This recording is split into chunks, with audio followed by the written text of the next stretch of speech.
কম তো আজকে আমরা বরিশাল থেকে আসলাম, 3 দিন হয়ে গেছে। তো আপনাদের ভিডিও দেওয়া হয় নাই। তো যাই হোক, আজকে শ্বশুরবাড়ির মেহমান আসছে ময়মনসিংহ থেকে, আর চাঁদপুরের কিছু মেহমান আজকে আমরা খাওয়াবো। তাই এত আয়োজন দেখেন। গরুর মাংস রান্না করতেছি 4 কেজির মতো।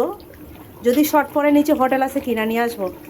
আর এখানে বসাইছি মুসুরির ডাল পাতলা করে, টমেটো দিছি, সাথে আমও দিব।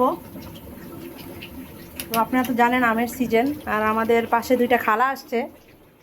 খালা হলো খুব সময় মতো আসছে, মানে আমি তাকে মনে মনে মনে করছিলাম যে আমার খালা কখন আসবে, খালা কি বাংলাদেশে আছে নাকি বাইরের কান্ট্রিতে চলে গেছে। তো ওনার পাসপোর্ট ভিসা হয়ে গেছে, যে কোনো মুহূর্তে চলে যাবে। যাই হোক, এখানে আছে গাজর, টমেটো, করলা ভাজি। কারণ সবাই যদি মিষ্টি এখানে দিদা খাবে কে, তাই করলা ভাজি করছি। আর এই যে খালা আম কাটছে। আর এই দেখেন, খালার জন্য সবাই দোয়া করবেন। আর আমাদের মনে করেন খালার অবস্থাটা বেশি ভালো না, আপনারা যদি তাড়াতাড়ি আমাদের ভিউ করেন তাহলে যা ইনকাম করব খালাকে দিয়ে দিব। তো আপনারা সবাই দোয়া করবেন। আমার ফেস দেখাইতে পারলাম না, কারণ আমার ফেসের অবস্থা খুবই খারাপ।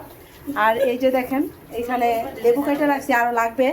আর আরেকটা বিষয় হলো, আমটা দেখেন কত সুন্দর ঝুলতে আছে, দেখছেন? আমটা দেখলে আপনাদের খাইতে ইচ্ছা করবে। আর যদি খাইতে চান তাহলে গাবতলী মাজার রোড চলে আসবেন। আমাদের ঠিকানা হলো গাবতলী মাজার রোড। যদি গাবতলী আসেন গরুর হাটে, তাও আমাদের পাবেন, সমস্যা নেই। আমরা গরুর হাটের আশেপাশেই থাকি। তো আর গাছ ছাড়া আম হয়েছে, এটা দেখেন।